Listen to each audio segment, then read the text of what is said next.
Good morning, Year 3, and welcome to your next English lesson.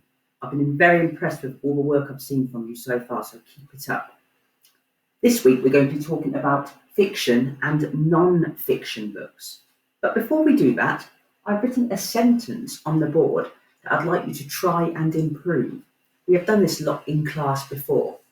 So the sentence says, the bike went through the field. It makes perfect sense, but it's a little bit boring at the minute, and I want you to try and improve that sentence in one or two different ways. Think about lots of those things we've discussed in school. You could change the action word, the verb. You could add some nice description into that sentence. You could extend the sentence to make it a little bit longer. You could begin the sentence a different way. Lots of things you can do to improve that sentence. I will add an answer to my board.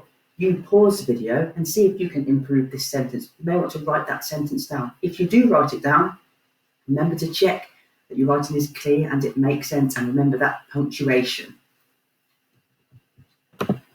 Hello, Year 3. I have written, last week, the rusty bike crept through the muddy field. So I began my sentence a different way. I added some description in and changed the action word, changed the verb. Very well done if you did something similar. So this week we're talking about fiction and non-fiction books. Just as a reminder, a fiction book is a storybook, a story. A non-fiction book is a fact book. Now, if possible, I would really like you to see if you can get from your house a fiction book and a non-fiction book, because it will help you during this lesson. If you need to run and find one quickly, I'm sure you've all got a non-fiction book and a fiction book, a story book somewhere. I have these two from school. This is a Biff and Chip book, and this is a book about recycling, which you may have read in school. So see if you can go find a fiction and a non-fiction book, and just pause the video now if you need to go and get one. Hopefully we all have a fiction and a non-fiction book now. What I'd like you to do is just take a few minutes to have a look at both of these books. We're going to do this bit of a comparison. I'm looking through my fiction book, my story book, and I'm also going to look through my non-fiction book. I want us to compare the features of those books, the things that they have, what's different between them, what's the same. Let me just start by putting something onto my list. Well, a storybook is made up, it's not real, whereas a non-fiction book should contain lots of facts. What else can we compare between these two books? What other differences can you find? Take a few minutes, and if you want to write them down as well, and I'll add a few more ideas to my board, and maybe we can compare ideas after. Pause the video, give yourself 3 or 4 minutes just to compare your fiction book, your storybook, and your non-fiction book, and see what differences you find. Welcome back, Year 3. I've added a few ideas to my list here. Let me just go through them. For my storybook, my fiction book, we said it was made up. It's a made-up story. There are lots of pictures inside that have been drawn, illustrations we would call them. Made-up characters in the story. We've got Dad and Biff and Chip. And this one doesn't have chapters, but most storybooks would have different chapters as well if it's a longer book. For my non-fiction book, I've said that there are lots of facts inside the book, lots of true things written, photographs. There are some illustrations in this particular non-fiction book, but most non-fiction books will have mainly photographs.